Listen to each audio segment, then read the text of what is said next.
Alright, welcome back.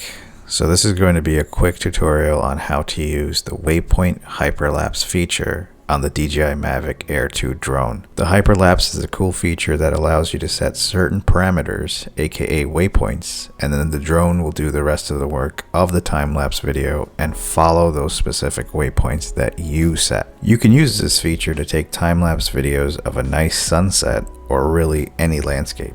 As mentioned earlier, this video is specifically for the Waypoint feature of the Hyperlapse. Okay, let's get started. First, launch your drone and fly to a spot where you know there will be no obstructions or risk of collision. Next, click the mode selection button just above the record button. Select Hyperlapse, followed by Waypoint. In this example, I'm going to keep it simple and just rotate the drone from left to right. I'll set my first waypoint by positioning the drone in the direction I need and selecting the plus icon.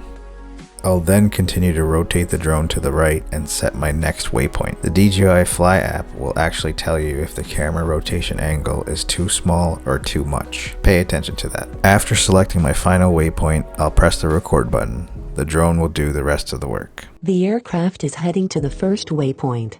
It's important to remember that you should have enough battery life to support this hyperlapse process. You can see in this example that even though it is a small set of waypoints, the drone will still need to take 150 snapshots for a total of 5 minutes. Make sure you have enough battery life to fly the drone back after the hyperlapse is completed. After the drone completes taking all the necessary pictures, it will create the video, which takes about a minute to complete. At the end of the process, you'll have one single video file of the hyperlapse.